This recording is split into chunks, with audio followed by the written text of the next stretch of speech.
Friends, welcome back. तो friends, अभी का वीडियो है, ब्रिटेन चाहता है इंडिया से बड़ी मदद। बोरिस जॉनसन ने पीएम मोदी के सामने रखेंगे बड़ी मांग।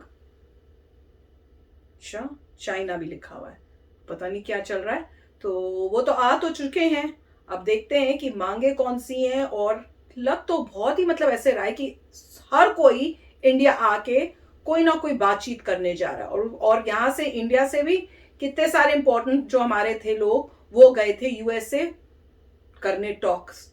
तो समझ नहीं आ रहा कि क्या चल रहा है, कुछ बहुत ही क्रूशियल चल रहा है मुझे लग रहा है। तो चलो वीडियो शुरू करते हैं। वीडियो शुरू करने से पहले अगर आप चैनल पर नए हो और आपने अभी तक सब्सक्राइब नहीं किया है तो जल्दी से पहले सब्सक्राइब के बटन बेल आइकन को क्लिक कर लो, ताकि आपको हमारे सारे न्यू वीडियोस के नोटिफिकेशन मिल जाएं जैसे हम अपलोड करें। अगर आपको वीडियो पसंद था प्लीज लाइक एंड शेयर। चलिए शुरू करते हैं।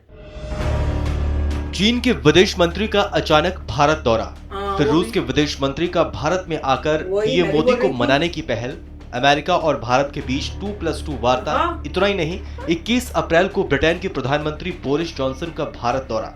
दरअसल ये विदेशी नेताओं की बीते एक महीने में भारत यात्राओं इनको की कैसे लिस्ट पता में चल गया जो नहीं, मैं बल्कि सोच रही रूस थी? यूक्रेन युद्ध और दुनिया में अचानक बदलते समीकरण के बीच भारत की अहमियत है। आपको बताएं तो 21 अप्रैल को ब्रिटिश पीएम का भारत दौरा एक बेहद अहम द्वीप पर केंद्रित होने वाला है, जो चीन को काबू करने के लिए एक बड़ी भूमिका निभाता है।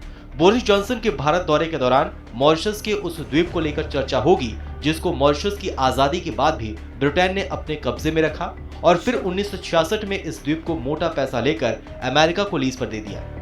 ऐसे में जरा ये भी समझिए कि आखिर इस द्वीप को लेकर अमेरिका, ब्रिटेन, भारत और चीन इतने उतावले क्यों हैं। साल 1965 में मॉरिशस को आजाद करने के बाद ब्रिटेन ने हिंद महासागर में मौजूद चागोस द्वीप समूह को मॉरिशस से अलग कर दिया। हालांकि मॉरिशस आज भी इस द्वीप पर अपना अधिकार जताता है।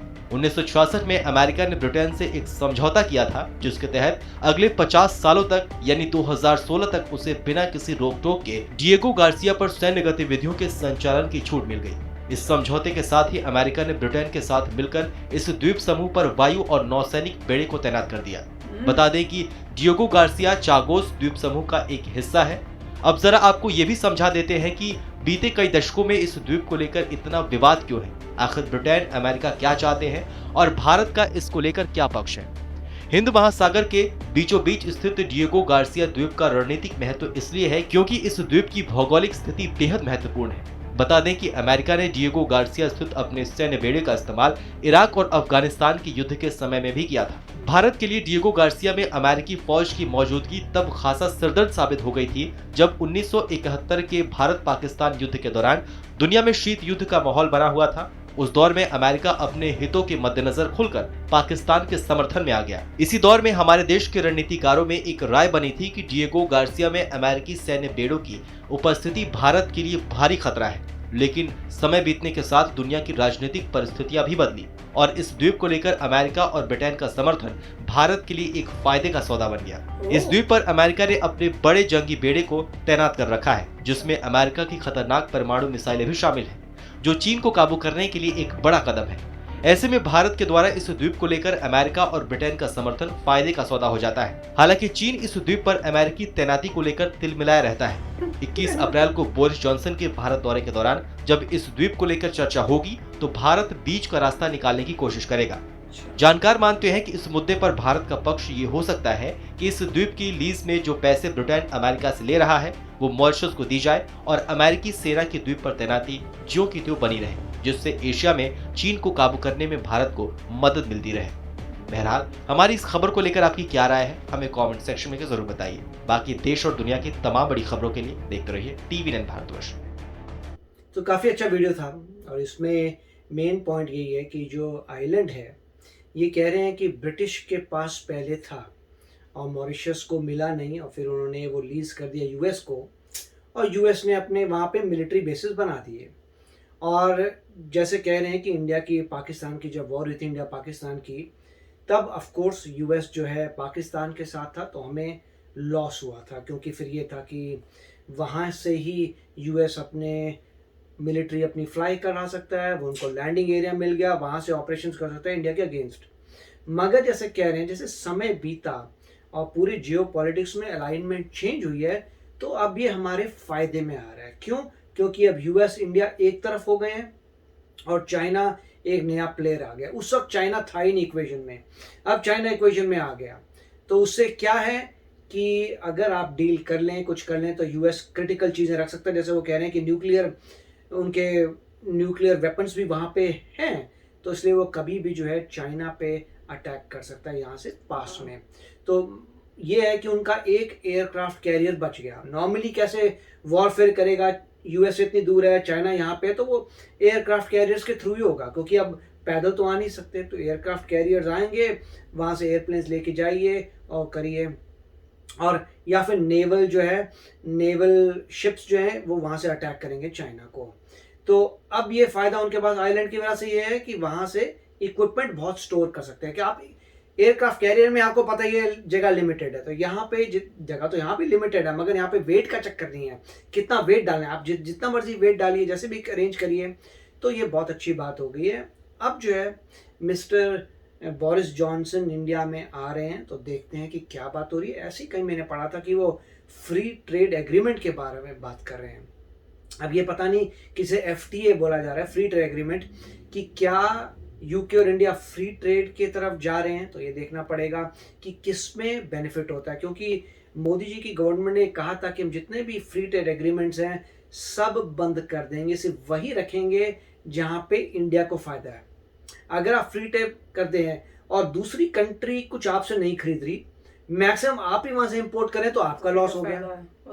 तो इसीलिए कहा था उन्होंने कि हम जो है इवेल्युएट करेंगे, जितने भी फ्री ट्रेड एग्रीमेंट्स हैं सब कैंसिल कर देंगे, अदर देन वो जहां इंडिया का फायदा होता है। तो देखते हैं अभी क्या होता है। और मिस्टर बोरिस जॉनसन कुछ इमिग्रेशन की भी बात करते हैं, मुझे क्लियर नहीं है, पता चलेगा और न्यूज़ में कि क्या इमिग्रेशन की बात कर रहे हैं, कि उनको आ रहे हैं, हाँ, कि इंडिया ने कहा है कि आप इंक्रीज करिए, और वो ये एक्नॉलेज करें हाँ हमें काफ़ी सारे IT में लोग चाहिए, तो वो भी एक एंगल है। तो देखेंगे क्या होता है। मगर इससे ये क्लियर हो रहा है कि जो भी बंदा आ रहा है उसकी अपनी डिमांड्स भी हैं, वो बदले में कुछ चाहता है, तो वो आ रहा है, उसके पास अपनी चीज़ें हैं कि ये चीज़ें जो है उनको चाहिए, वर्सेस इंडिया को भी कुछ चाहिए। तो नेगोशिएशन होगी, पता चलेगा एग्जैक्टली क्या होता है। मगर काफ़ी अच्छी बात है कि मिस्टर बोरिस जॉनसन आते हैं। अब एक इसमें मैंने नोटिस किया था इस फुटेज में, जो अजीब सी बात है कि मिस्टर बोरिस जॉनसन को जब देखते हैं तो उनके बाल पूरे ऐसे खराब से रहते हैं, राइट, बने नहीं होते हैं। मगर ये बड़ी बात नहीं है, ये तो हमेशा दिखते हैं। मैंने ये देखा कि वो एक्चुअली अपने बाल खराब करते हैं, हाथ मार रहे थे। हाँ, तो एक में देखा कि यूं टर्न किए और यूं हाथ मार रहे थे। ये क्या है, पहले इतने खराब है उसको और खराब कर दिया। तो मेरे ख्याल से उनकी एक आदत स्टाइल है कि बाल ऐसे खराब से ही उन्होंने करना है। मैं तो हमेशा ही सोचती हूँ बाल बना के नहीं आते कि सो के उठ के सीधे ही आ जाते हैं। मुझे तो लगता है उनको लगता है कि मेरा स्टाइल है, मैं इसमें मतलब कईयों को था ना मेरा तो जैसे ही उन्होंने टर्न किया फचाक अपने, मैंने कहा और खराब कर दिया, बस वही सोच रही थी। मैंने कहा वैसे इतने खराब थे वो और खराब कर दी।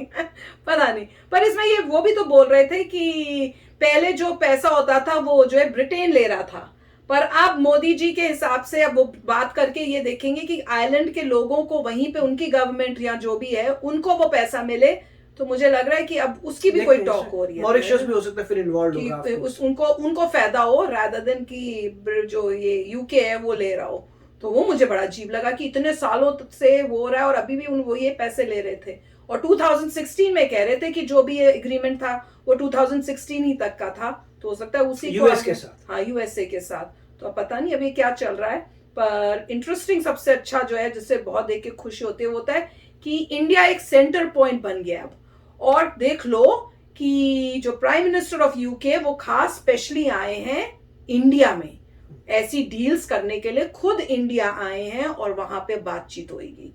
तो वही अमेजिंग है। मैं तो हैरान हो रही हूँ कि देखो कैसे वो जो अपने सपने थे या जब बचपन में सोचते थे कि इंडिया को इम्पोर्टेंस मिलनी चाहिए, वो आज तुमको देखने को मिलती है, तो बहुत ही खुशी मिलती है। This was amazing. तो देखते हैं अब आगे क्या क्या होता है, जैसे जैसे इनके टॉक्स होती हैं दूसरों से, सारे इंपॉर्टेंट लोगों से ये मिलते हैं तो न्यूज आती जाएगी। तो चलो फ्रेंड्स चलते हैं, मिलेंगे नेक्स्ट वीडियो में बहुत ही जल्द। Till then take care and bye bye. तो अगर आप मेरे इस चैनल पे नए हो तो जल्दी से सब्सक्राइब के बटन को हिट करो और बेल आइकन को क्लिक करो ताकि आपको मेरा जब नया वीडियो मैं लगाऊं आपको उसके बारे में जल्दी से पता चल जाए।